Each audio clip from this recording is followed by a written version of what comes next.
Hello, my name's Mark Shields. I'm a writer, amongst other things. I have a long involvement with theatre, with Craic Theatre here, obviously.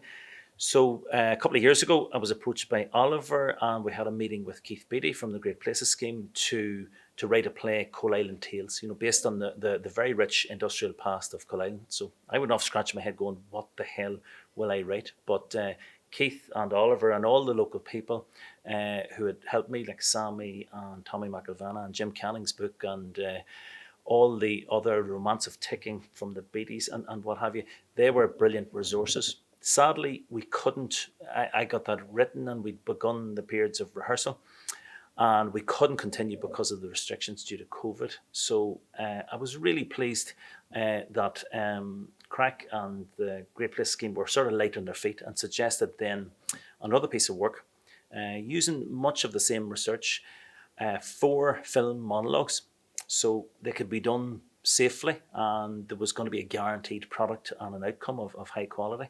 And it was really simple, strong structure that they were to be told straight to camera film monologues from the point of view from the lockkeeper's wife, a stable boy. There's a famous story about the poisoning of racehorses, a coal miner, and a weaver.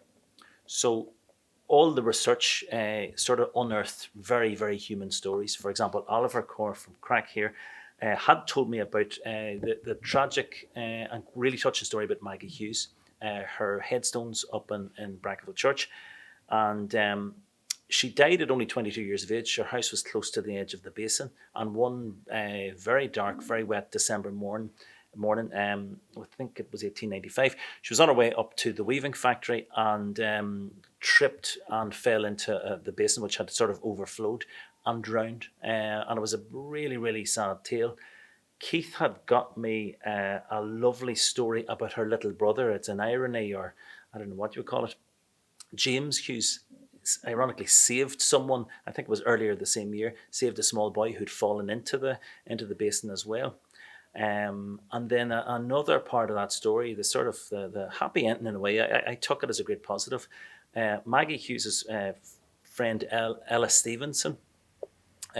So they were of different religion and social standing, but on here, Ella had married, I can't remember his name, but her married name was Ella John, and they were over, I think, in Edinburgh. But she returned and placed a headstone on Maggie's grave to her own expense and inscribed both their names. And so that friendship across a couple of divides kind of gave me a little insight into how the town was. So it was humanising. It was never going to be dry series of sort of facts about coal mining or weaving or whatever else. It was the human angle we always sort of sought there. And I felt that when Tracy Timlin and Declan McGrath and Frank Fee and Aoibh Johnson, they really took that to heart. They did a huge amount of work in that, and I think we brought that across. I couldn't tell my mother or father about me and George, though. Not even at 22. God, you couldn't tell anyone. Not then.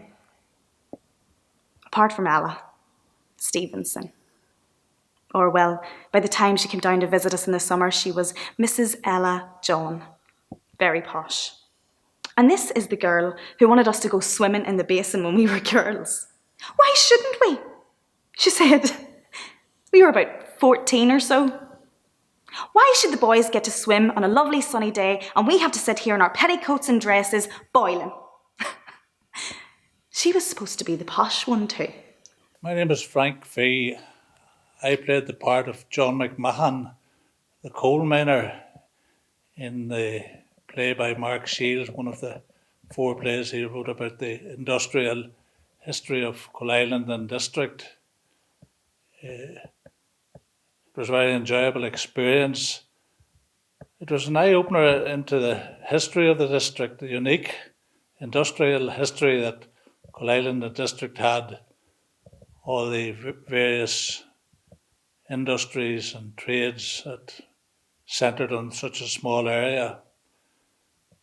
I must say it would be a great experience for young people at school, at primary school, or even at a higher level of education to find out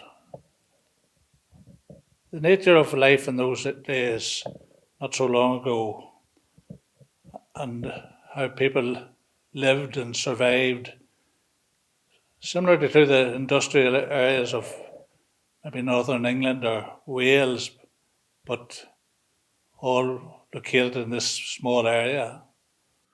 We went back to work in the mines, this time in honour her.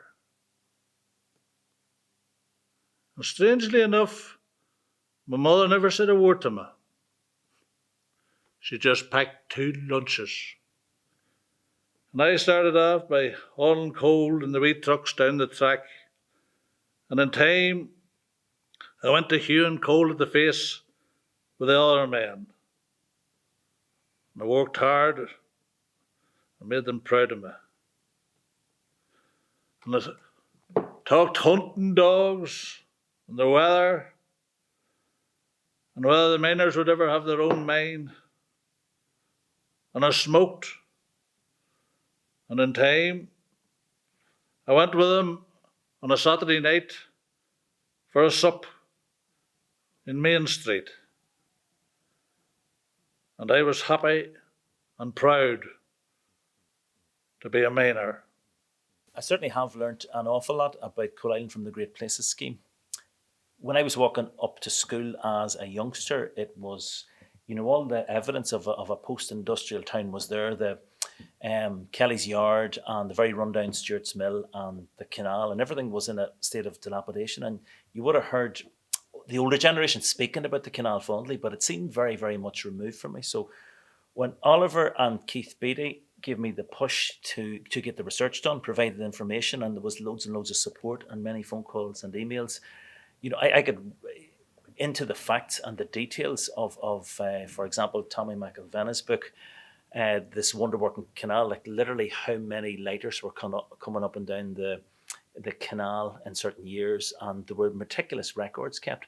So it very, very quickly, it was that road to Damascus moment of this was a thriving, industrial, busy town, and it wasn't just 1 or 2 industries. I think that's what really knocked me over the head. It was the sand, the coal, the clay, the weaving, the pottery, and you could go on and on. And with that, there was a really brisk and vital social life as well.